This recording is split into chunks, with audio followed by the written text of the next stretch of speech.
Welcome to another coding session.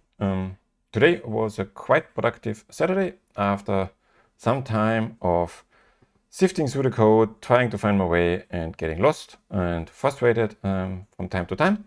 But now I have a bit of a better understanding and I thought let's do a quick update so you don't have to catch up too much within one video and get a bit of the where we start or where we are and what's the current plan update. So what happened, I looked into the code, checked where I think right now would be the best place to put this function. My plan is to make one function for this one-time event where I say, okay, this one time pay back all the loans, split the token, convert the tokens, lock part of the tokens away, convert all the pools and everything. And then the core devs can decide or help me to find a good place where to call it. I have a place right now where I'm calling it right now, but I'm not sure if that's the best place. Basically, I put it where currently the pool splits are done. So I don't know if this is the best place, but it's one place and it's kind of working, say it this way. Also, since I have now a far better understanding of what's needed, I also added all the to-dos on the implement section, saying, okay, on the one hand, the stuff that we already know, some of them has been done today, and a few things that I realized during the implementation now, for example, that we need to make sure that all the future swaps are refunded before we do payback and everything, and also that all pending auctions are cancelled because we don't want a pending auction to run. We force liquidate all the loans, so there should not be auction be open. For the future swaps, maybe we make sure that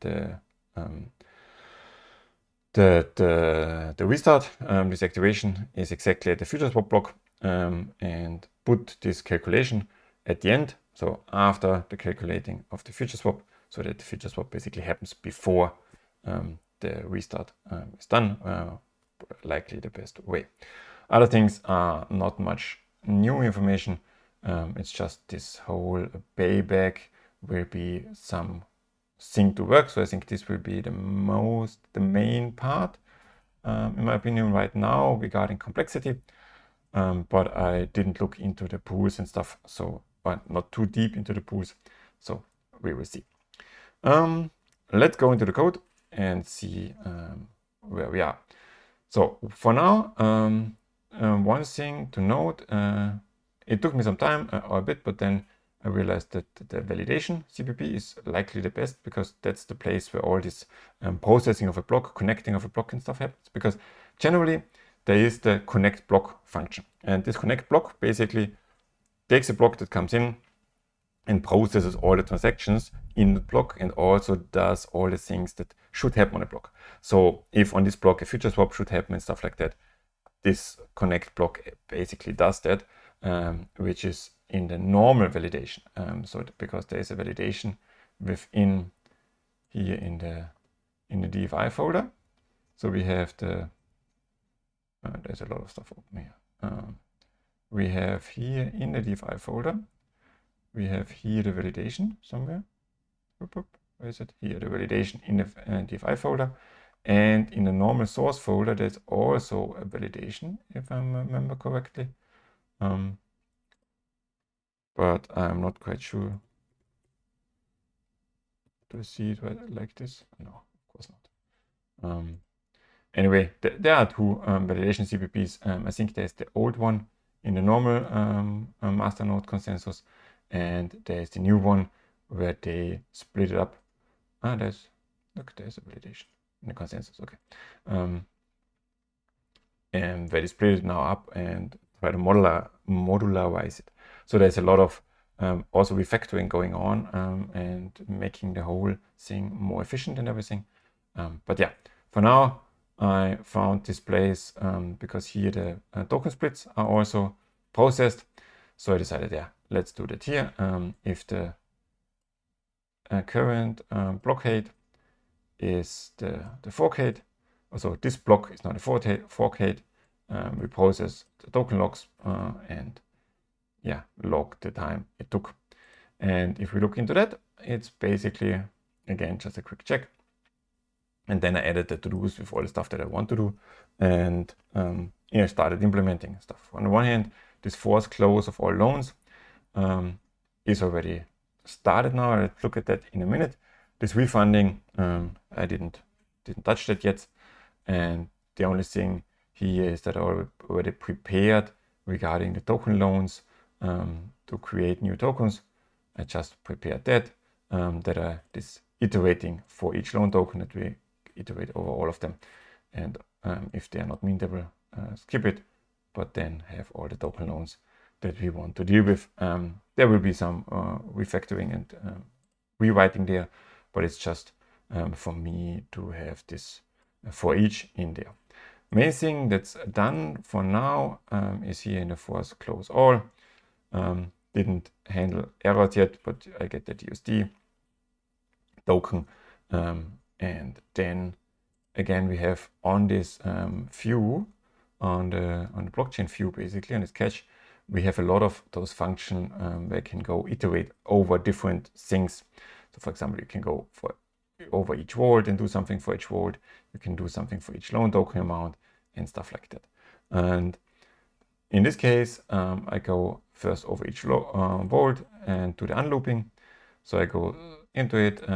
If there are no collateral amounts or DUSD is not in a collateral amount, then ignore the vault. If there are loans or if there is no loans or DUSD is not in the loans, also ignore it. So now we know there is DUSD in the collateral and there's DUSD in the loan. And luckily, this payback with collateral is already there. This is a function. It was just a static function in here in the loans DPP on the handling of the loans, where this logic to do that is already there. And it's basically used, I think also just in here, somewhere in the payback with collateral, it's used, so it's just extracted.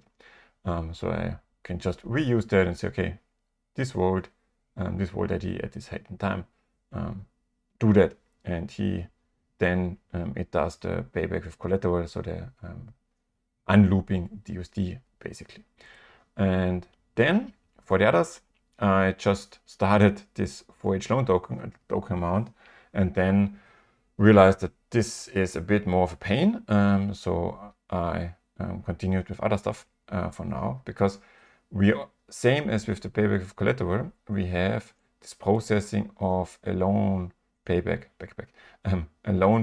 message. So the normal, when you send the message that you want to pay back a loan, I think we have that in here, this operator loan payback v2 message, where it's already possible, or it's already prepared in a chain. It's not activated, but it was prepared in the Fort Canning epilogue, that you can, on the one hand, pay back normal with collateral, but that you can pay back with any collateral or with any tokens. So you can use, theoretically, if it would be active, say it this way. So it's just prepared in the code that you could use DUSD, for example, to pay back a loan token. And then it has a penalty %, but it pay back the stuff. And I would love to reuse that, because that's basically what we need. But right now, this is directly in this processing of the message. So one of the next steps will be, or one of the steps there will be to extract that we say, okay, likely here in this, in here to say, okay, when I want to pay back this amount, this loan in this vault with this token, that's how you do it.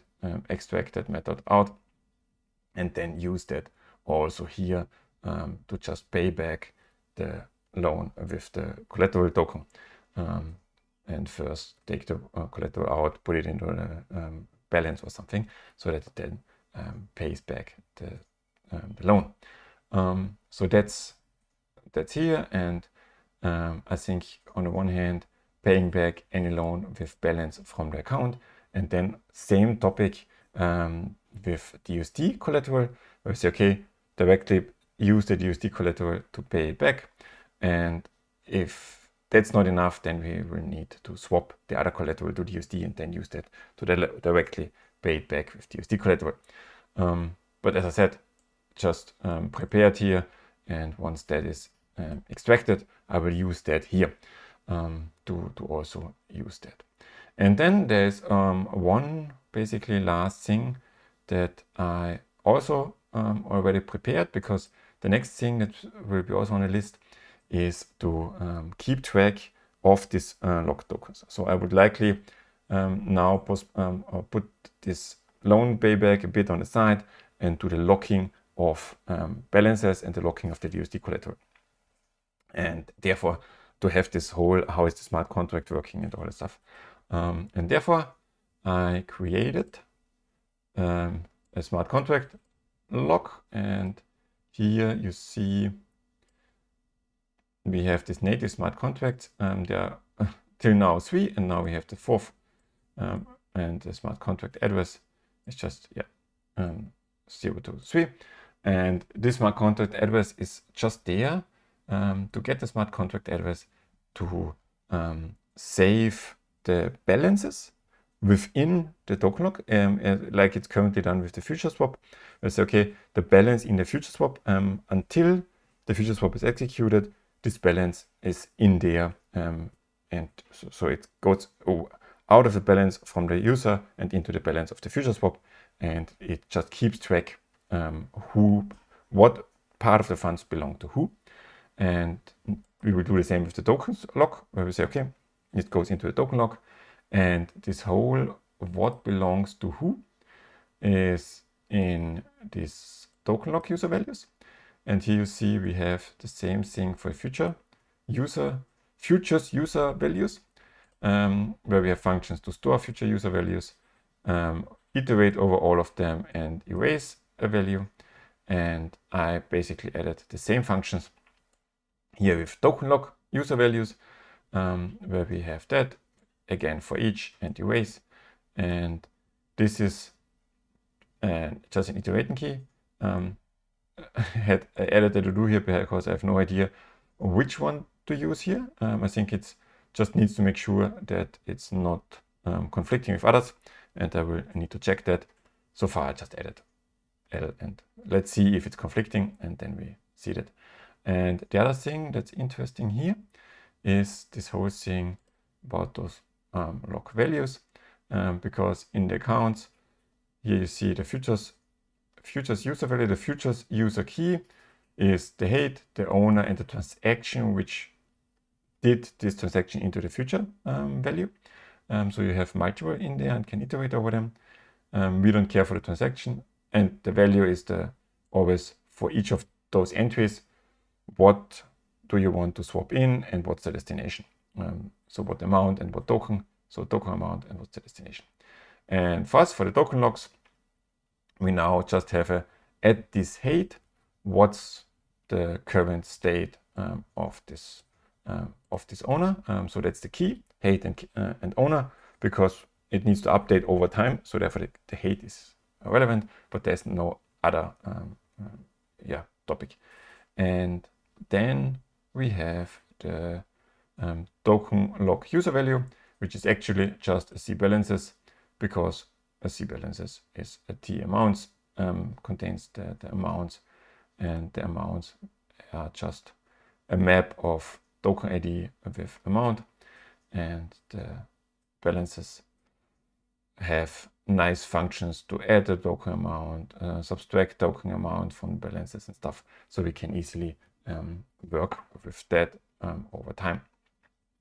Honestly, I'm not 100% sure if we need the head in the token lock user key, but we will see, and if not, we can remove it.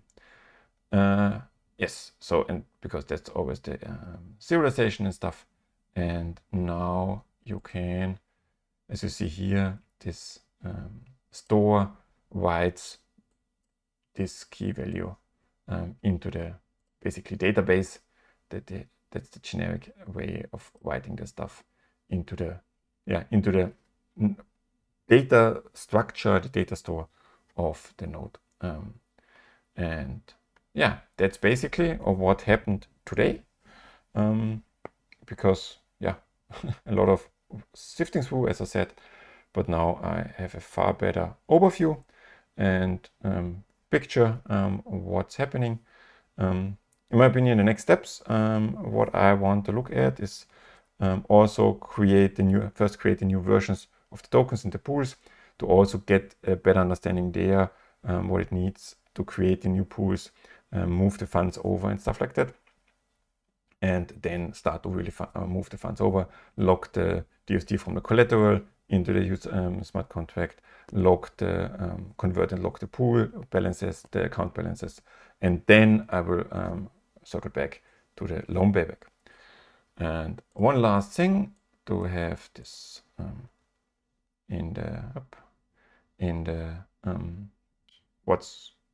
see if it worked or not, or see what worked, see it this way. If I now start this test that we had last time with the problems, not with the problems, with our test cases, which is not running right now, or not green, and it's expected to be not green. You see, it's already taking 5 seconds more than before because we're iterating over all the stuff. But one important thing, it's still not green, of course. But as you remember, what we test here is that after this node, I also added some logs that I see without checking it. After this fork, it should unloop the vault and lock 90%. And before, it did not unloop or anything. And now on this block, we have it, and we see the collateral is now down to 150, no more loans, no more interest in this vault. So you see it unlooped correctly, and I already updated this value to this one because now we know what will be the correct with all the interest and everything. So it unlooped already correctly. That's the thing that we implemented, but the reducing 90% of the collateral is not there yet.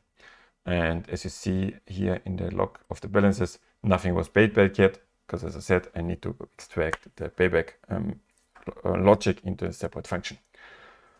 Yes, so with that, that's all for today. I'm not sure how much I can do tomorrow, but whenever I got something done, I will do another update to try to keep them short and so everyone can follow along. If you have comments, I already pushed the stuff. Feel free to leave comments in the pull request if there's something that you can help me out with or think something can be done better. And if not, then just see you in the next video.